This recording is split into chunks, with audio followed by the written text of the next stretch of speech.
After the runaround, a potential roadblock, Senator Rand Paul's ready to rein in the president amid fears his executive actions are going too far. Senator Rand Paul, great to see you again, sir. Thanks for joining us.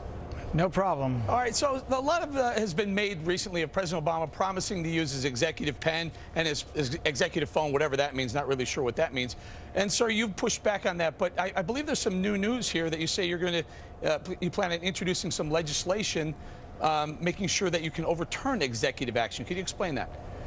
Yeah, we have something called the restoration of separation of powers. Separation of powers is something our founding fathers intended to have checks and balances, and the president seems to think not only is he president, he thinks he's the Congress also.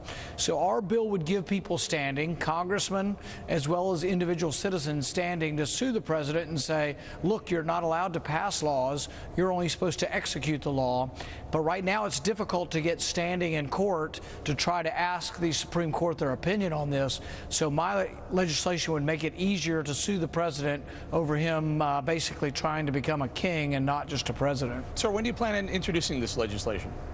We've already introduced it, and our hope is that we'll get a hearing, but you may have heard Harry Reid's in charge over here, and he doesn't like Republicans to get a vote on anything that they're in favor of. Very good. Gotcha. One of the other topics of the State of the Union address the other night was the gender pay gap between men and women in America. We did a little research. A couple of people sent us some emails and told us you better check into the White House. Apparently, and correct me if I'm wrong, but the White House has its own gender pay gap, does it not? Yeah, apparently, if you work at the White House and you're a man, you get paid better than the women. So they better start out with their own. They've got apparently some kind of White House war on women going on over there, and they need to check out their own household income before they start looking elsewhere. In fact, it's almost a bit hypocritical. If I'm not mistaken, I believe it's 87 cents on the dollar that women get paid versus men in the White House. Yeah, I think people don't like to see hypocrisy.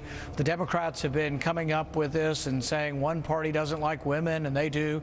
But apparently when it comes to them making the decisions, they think they ought to pay women less in the White House. So, yeah, I think hypocrisy is a real problem for them. All right. Senator, also during the State of the Union, we saw Vice President Joe Biden behind the president.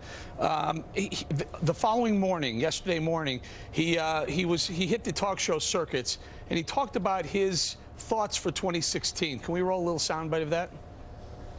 In my heart, I'm confident that I could make a good president. It's a very different decision to decide whether or not to run for president.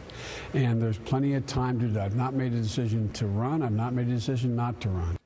All right, aside from your opinion on whether he should or should not run in 2016, let's talk about the next 3 years. Should he step up and have more of a presence in the White House for the next 3 years? Well, the interesting thing is that he actually has better rapport and more of an ability to come to Congress, and we understand they keep him on a short leash up there because they're afraid he'll upstage the president. But he actually, when he has come to Congress, has been and had probably a better ability than the president to actually get along and try to seek compromise, and that's what we need. We need more conversation. So actually, rather than creating some commission and shuffling the vice president off to some third world country, they probably ought to send him to Capitol Hill and let him talk to us. All right, well, not a bad idea. Let's talk about 2016 now. He said he wasn't sure if he was going to run or not, but he thought he would be, in fact, make a good president. Your thoughts on going against Joe Biden? Well, it sounds like he's got one vote. He's convinced himself that he would be a good president, but I don't know. There's probably some skepticism among others about that. I think he's a nice guy, but only time would tell, whether he has anything new to offer. I mean, his administration has presided over 20 million people being without work, a really languishing economy, lots of people losing their health insurance. So I would say he's got a lot of explaining to do if he would seek the presidency. Sure. Also, Hillary Clinton this week, I believe she told someone that she hasn't driven a car in nearly 2 decades, almost 20 years. Your thoughts on a potential president, or at least someone who wants to be president, who hasn't gotten behind the wheel of a car in 20 years? You know, I think you're going to have a little bit of trouble relating to America's middle class if you've been riding around in a limousine for 20 years. So when I hop in my GMC truck and ride to the grocery store and buy my own groceries or scan them myself, I think there's a little more connection with everyday America than someone riding around in a limousine. Okay, so let's bring it back to the State of the Union and what's going on since the State of the Union. The president has been out selling the things that he talked about during the State of the Union. First of all, any surprises from the State of the Union? Did you hear anything that you weren't expecting to hear? You know, the one thing that troubles me about it is I think he misunderstands where jobs are created and how they're created. He mentioned oil and gas and that we're becoming more independent of foreign oil. That's really despite his policy, because most of the drilling has been occurring on private land, right, and he's not been very good allowing drilling on public land. He's been opposed to the Keystone Pipeline. But more importantly, if you listen to him carefully, he wants to raise taxes on the oil and gas industry, which is about the only industry in our country that's creating millions of jobs right now. We need to do the opposite. I would lower taxes on the oil and gas industry so they'll create more jobs, not raise taxes. All right. I think he said he wanted to raise about $4 billion in taxes to the oil industry. Before I lose you here, sir, I just wanted to ask you a couple quick questions. Super Bowl predictions. Who do you like? Do you like Seattle? Do you like Denver? Well, as you know, I like someone who will speak their mind and doesn't mince their words. So I got to go with Richard Sherman and the Seahawks. Very good, number 25.